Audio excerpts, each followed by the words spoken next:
माँ Janaki recording studio व गायक धर्मवीर धुरंधर और गीतकार गोपाल झा की तरफ से संपूर्ण मिथिलावासी के नव वर्ष के ढेर ढाकी शुभकामना। अहाँ सबके समझ एक नया साल के गाना प्रस्तुत कर रही। आशा है से बहुत ही नीक लगत और दिल खोल कर आनंद ले, विशेष कर हमर नवयुवक भाई। प्यार मोहब्बत के उखर में चल दिल टूटैले, प्यार मोहब्बत के उखर में आई दिल टूटैले।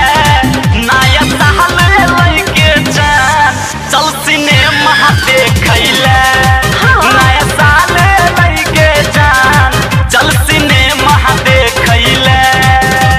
प्यार मोहब्बत के उखर में आई दिल टूटैले, प्यार मोहब्बत के उखर में आई दिल टूटैले।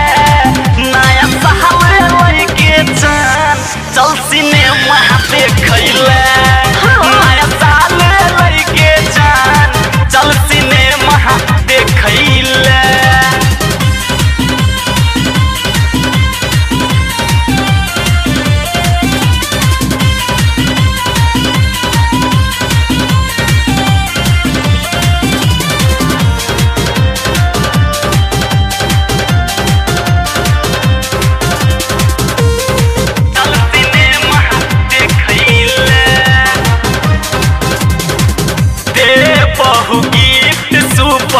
हमरा संग चल गे तोरा घूमे बौतर भंगा के माल गे, भंगा के माल गे। जान दे बहु गिफ्ट सुपर हमरा संग चल गे तोरा घूमे बौतर भंगा के माल गे।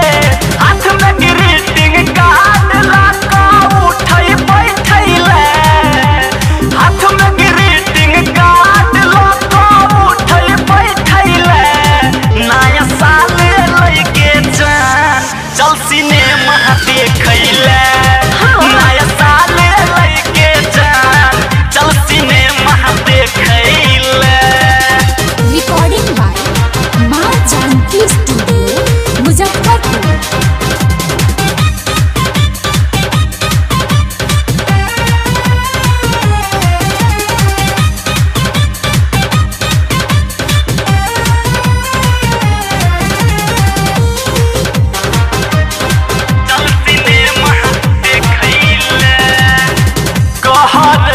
तोरे हम रानी प्यार गे, नया साल में नया विधि से करब इजहार गे, करब इजहार गे।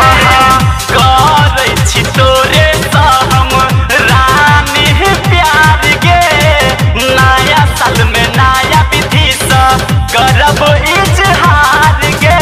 मोदी जी के हजरिया लगल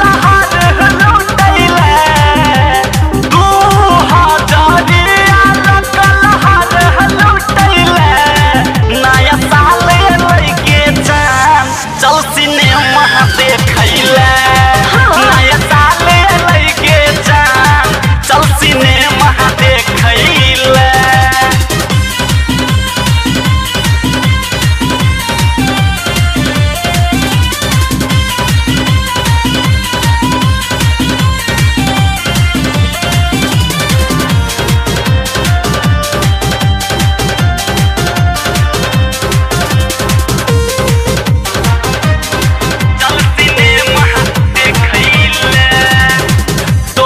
छोड़ दिल हम किसी को भी ना दूं, धर्मवीर धुरंधर पर तोरे चला जादू, तोरे चला जानती हो कि नहीं। तोरा छोड़ दिल